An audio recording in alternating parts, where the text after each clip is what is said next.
Shalom. Shalom. First and foremost, I want to give all praise, honor, and glory unto Yahweh, Bahasham, Yahweh Shai, Bahasham, Racha HaKwadash. Next, double honors to the elder apostles and to the elders of Great Millstone who rule well. Peace and salutations to the hopeful elect that are scattered abroad, even scattered amongst the heathen nations that take on the appearance of the heathen nations. This is not a black thing. This is also not a religion of this world. This is not meant for everybody. All right, these things have been given to the congregations of Jacob for an heritage. It is also our religion because religion goes into worship. We worship Yahweh, Bahasham, Yahweh Shai. Okay? It is our nationality, it's our heritage, it's our history, which is no longer a mystery, and it is the promises of Israel's future. All right? This is Yahweh Shai now coming at you real quick, just real fast and to the point. I'm going to play this video. We're going to grab a couple of precepts, but this damn devil's got to be taken down in the worst fashion. And we look forward to the day when your ass is crushed underneath Yahweh Shai's boot. Okay? We look forward to it because of all the wickedness, all the unrighteous decrees. So let's go on ahead and let's read that real quick. I'll start with a precept. We'll see this video. We'll get a couple more precepts. But it's the same song. This devil's just fucking wicked. All right? Isaiah 10:1. Woe unto them that decree unrighteous decrees and that write grievousness and write grievousness which they have prescribed, to turn aside the needy from judgment, and to take away the right from the poor of my people, that widows may be their prey, and that they may rob the fatherless. Let's look at some, and Elder Malcolm has been saying this for forever, all right, that this is one of those unrighteous decrees. Let's hear it. Title 4D.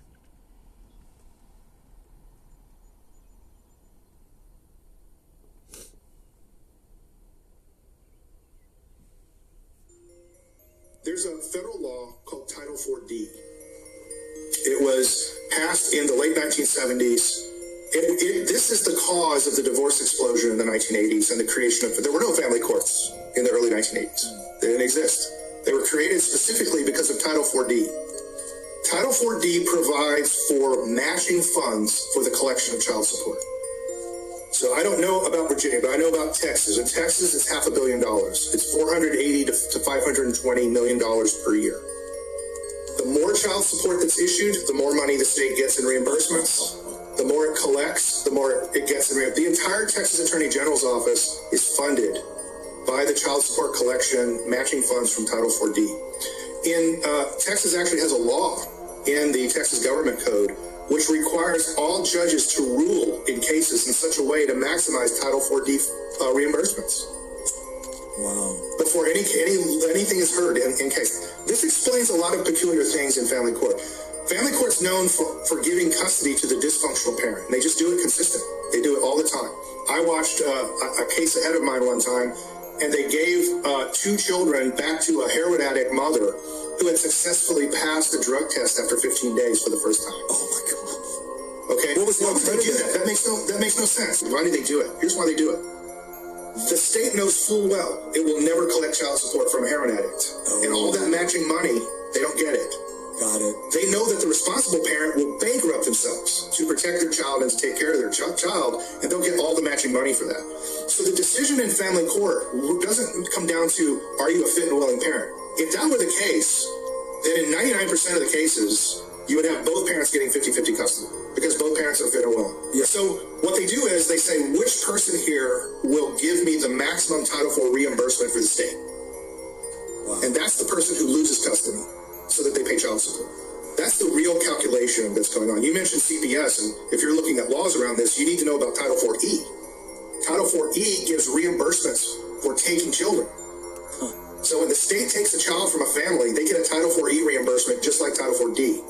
Here's how it works in Texas. You'll get a satellite office in a rural county of Texas that's running low on budget.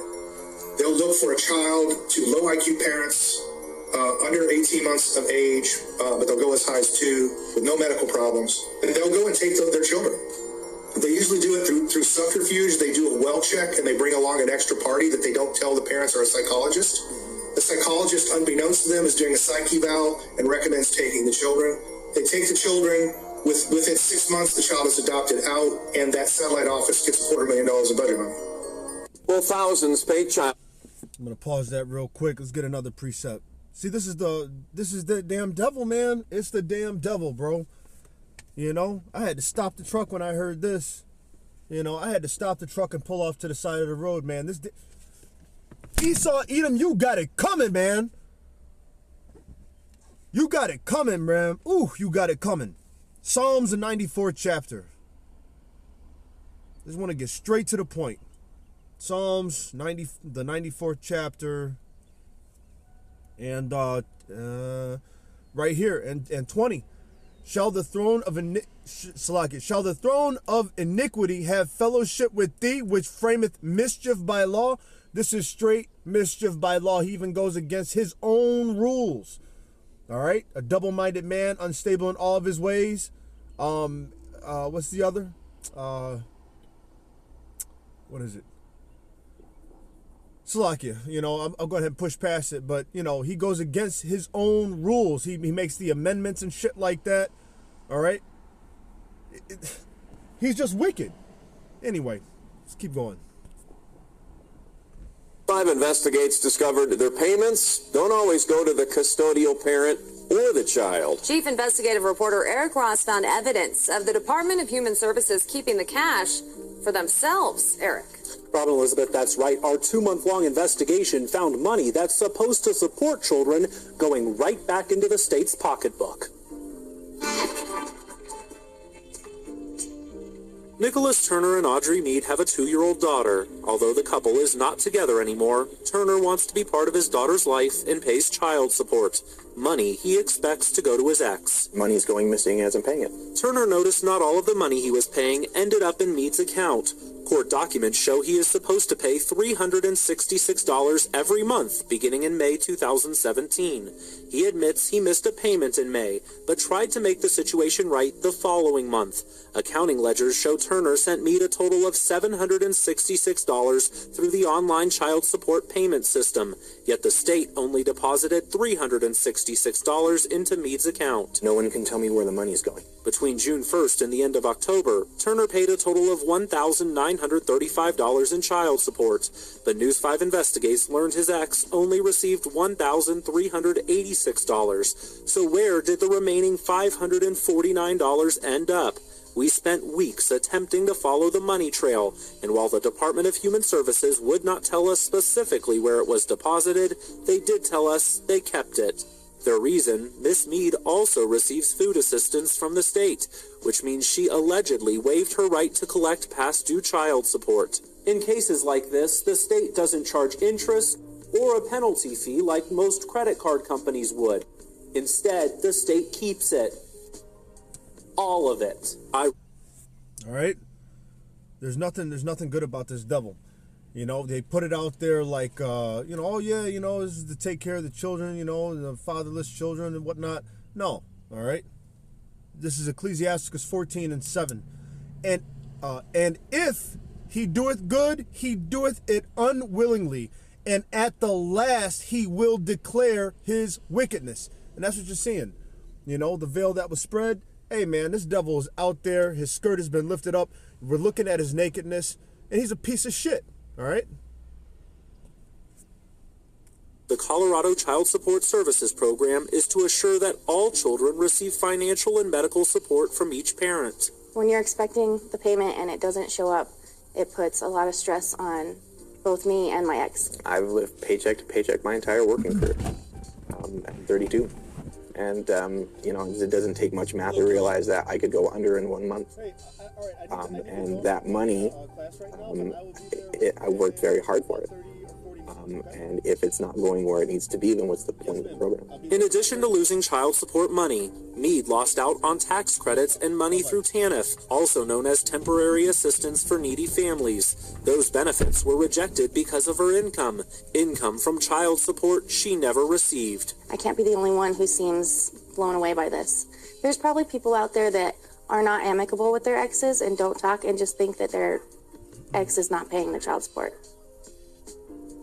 A DHS spokesperson reiterates because Ms. Mead receives other financial assistance, federal guidelines allow the state to keep child support payments, but only if they are paid late. The spokesperson goes on to say that information is relayed to parents who apply for assistance, but Rob and Elizabeth, the state could not provide us any documentation to either me, Miss Mead, or Mr. Turner to back up that claim.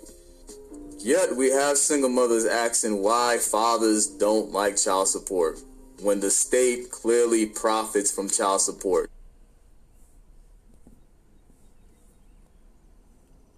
All right. Official. Oh, yeah. You know, this guy, he be going in on Trump. But, so yeah. All right. So that's the skinny on the situation. You know, the damn devil, you know what I'm saying? Esau, Edom. All right. Beginning with the banking families of this place have done nothing but robbed, pillaged, and spoiled you fucking people, man. All right. And it all, you know, it came to, you know what I'm saying, it was, of course, Jake, you know what I'm saying, the bullseye of the damn, of the target. But make no mistake, you know, he's not even good to his own self, all right? Like I read in Sirach, the 14th chapter, all right? That if he doeth good, he doeth it unwillingly, all right? He's not even satisfied with his own portion, you know? Anyway, but, let's get Proverbs 4 and 16. We'll shut it down. Because the point's made. Esau Edom is the damn devil that the Bible speaks of. Period. Proverbs 4 and 16. And it reads, "For they sleep not except they have done mischief, and their sleep is taken away unless they cause some to fall." All right? They're just wicked as shit, man. Let's go to Ecclesiasticus. This is the last one, and we'll go ahead and shut it down. I'll read from the top and read till it fits, and you know, and that'll be that. Ecclesiasticus, the 31st chapter. It says, "Watching for riches consumeth the flesh, and the care thereof driveth away sleep." As we just got in that one precept, all right? They lose sleep lest they cause some to fall. They've put in great labor to, oh no. All right. They put in great labor in order to gather up all these riches. As we're getting ready to read, "Watching care will not let a man slumber, as a sore disease breaketh sleep. The rich hath great labor in gathering riches together. All their counsels in the dark." All right. They say, "Who shall see us? Who seeth us? Who shall know it?" Right? "And when he resteth, he is filled with his delicates. The poor laboreth in his poor estate, and when he leaveth off, he is still needy." And this is one of those unrighteous decrees that actually makes it that way too. Because that's, you know, we're just tax, you know, and they devise and scheme ways to take more of your fucking money, all right? And really, it's not your money. You look at the faces that are on it, you'll know who's running this bitch, all right? And it'll also show you that, you know, yeah, it was never meant for you to hold on to it. You don't have sovereignty here. This is not your arrest. Haggai 1 and 6. Haggai 1 and 6 and 7, you know, consider your ways. Bag with holes in it. All right. Is it time for you to dwell in your sealed houses, and this house lie waste? This is not our rest. "The poor laboreth in his poor estate, and when he leaveth off, he is still needy." Putting, bag with holes in it, if I didn't say that. "He that loveth gold shall not be justified, and he that followeth corruption shall have enough thereof." Everything that Esau Edom does in order to gather up his riches, he established cities by blood. He is a corrupt, he's the wicked. The wicked, all right? "He that loveth gold shall not be justified, and he that followeth corruption shall have enough thereof. Gold hath been the ruin of many, and their destruction was present." All right? Daniel, I believe that's the 5th chapter, all right? "Kept back by fraud," all right? The gold and their silver is cankered. Is going to be a witness against them, okay? "Gold have been the ruin of many, and their destruction was present. It is a stumbling block unto them that sacrifice unto it, and every fool shall be taken therewith." All right? Back into Habakkuk, the 1st chapter, down at the end. "They sacrifice unto their drag, because by that their meat is plenteous." All right? Will they then empty their net and then not just continue to slay the nations, they're going to continue to slay the nations. They're going to continue to do these unrighteous decrees. They're going to continue to do these things. They're crashing this bitch, and they're bringing in the MOTB so that way they can keep control of this bitch, because they're losing control. But yet they don't know that they're in the fucking trick bag. Yahweh Bahasham Yahweh Shai has got them. All right, Proverbs 21:1. All right, the heart of the king is in the hand of the Lord. He, as the rivers of water, he turneth it whithersoever he will. Okay, we give this devil no fucking credit. He doesn't see that he sees he's coming down. All right, but not everybody is caught on to it yet. But Esau, Edom, no. All right, gold have been the ruin of many, and their destruction was present. It is a stumbling block unto them that sacrifice unto it, and every fool shall be taken therewith. Blessed is the rich that is found without blemish and hath not gone after gold. And that's the righteous. That's the hopeful elect. All right. So yeah, man, Esau Edom is going down. All right, in a bad fashion, and he should. This is just a little bit of shameful spewing on this bitch. All right, and on his damn glory. He has never been the good guy. He's not the fucking good guy. All right, he's not a freaking hero. He's not a hero. He ain't a fucking brave guy. He ain't none of that shit. Despite what the movies fucking say, and despite whatever... Look, man. He's a coward. He's a punk. He's a chump. And he's getting ready to get his just desserts. So with that, I want to give all praise, honor, and glory unto Yahweh, Bahasham Yahweh Shai, Bahasham Rekha HaKwadash. Next double honors to the elder apostles and to the elders of Great Millstone who rule well. Peace and salutations to the hopeful elect that are scattered abroad, even scattered amongst the heathen that take on the appearance of the heathen. This is not a black thing.